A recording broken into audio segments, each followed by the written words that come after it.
बहुत उत्कंठा सहित तो आसी दर्शन करने बहुत भिड़ अच्छी ता भितर भी ठाकुर दर्शन करने बहुत इच्छा रखी। ओडिया नववर्ष विषुव संक्रांति महावीर जयंती तीनोटी पवित्र दिन आज तेणु महाप्रभु लिंगराज निकट में मथा टेकी महाप्रभुंकर आशीर्वाद भिक्षापी शताधिक भक्त श्रद्धालु मान भिड़ जमुची। प्रथम आपण को दर्शन कराई दिए महाप्रभु लिंगराज लंबा धाड़ी देखुंट सकाळु सकाळु 7टा समय आम देखा जहाँ पाचु यही भाव भिड़ परिलक्षित हो पवित्र दिवस आज भली ओडिया नववर्ष महाप्रभु लिंगराज दर्शन कर पूरा ओडिया नुआ वर्ष को उपभोग करेंगे और वर्ष तमाम महाप्रभु पाखर समर्पित हो रहिबे। यही उद्देश्य ओडिया श्रद्धालु माने बर्तमान आसी पहुंचे केवल ओडिशा नुहे राज्य बाहर तमाम दर्शक जो देखुं आपने आसी पहुंचती ये हूँ भिड़ लिंगराज मंदिर बाहर जी भिड़ आप देखुंट से भिड़ भितर सका महाप्रभु लिंगराज दर्शन सारे और निजक कृत्य करेंगे ये भाव में भक्त मनोभाव रही समर्पण मनोभाव नहीं भक्तटे छुटी आस हाथ में आप देखुंट भोग डाला रही पद्म फूल रही आम किसी प्रतिक्रिया नेबा। सर केउठु आछंती एवं आज ओडिया नववर्ष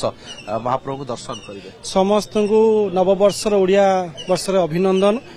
मु निखिल ओडिशा स्वेच्छासेवी महासंघ संपादक राज्यर तो इठी आमे आज आसीचु आमर सबु समाजसेवी भाई भौणी माने ओडिशा रे जो काम करूचंती आमर गोटे कैंप लागिची सिटी दहीपणार बंटन कार्यक्रम अछि जेहेतु महाप्रभुंकर लिंगराज मंदिर रु आदेश नै कि आमे एई कार्यक्रम आरंभ करिवु। विगत दिन रे जो समाजसेवी मानकर सुरक्षा सम्मान भाई बर्तमान आपण दृश्य देखा चाहिए हाथ रे भोग डाला रही भाईना सकाळु आज ओडिया नववर्ष आसीचु एई अध घंटे भितर एतिकी भिड़ हो गलानी आम आसीचु ठाकुर को 5टा राति आसिक पहुंचीचु पहुंचला देखिलु भिड़ है तेणुक आम केमी बाबा को दर्शन करी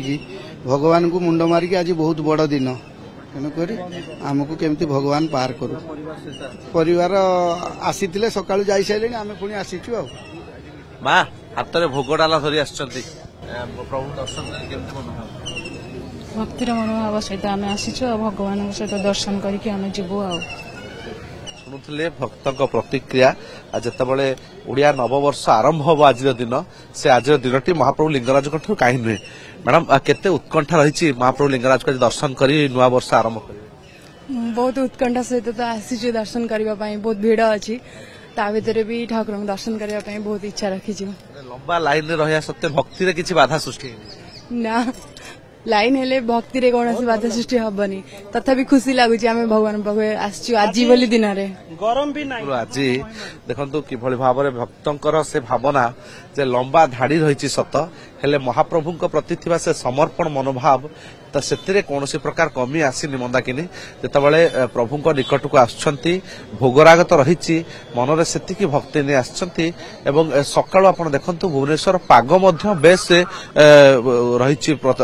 अनुकूल पाग रही जमी भक्तटी भलरे दर्शन कर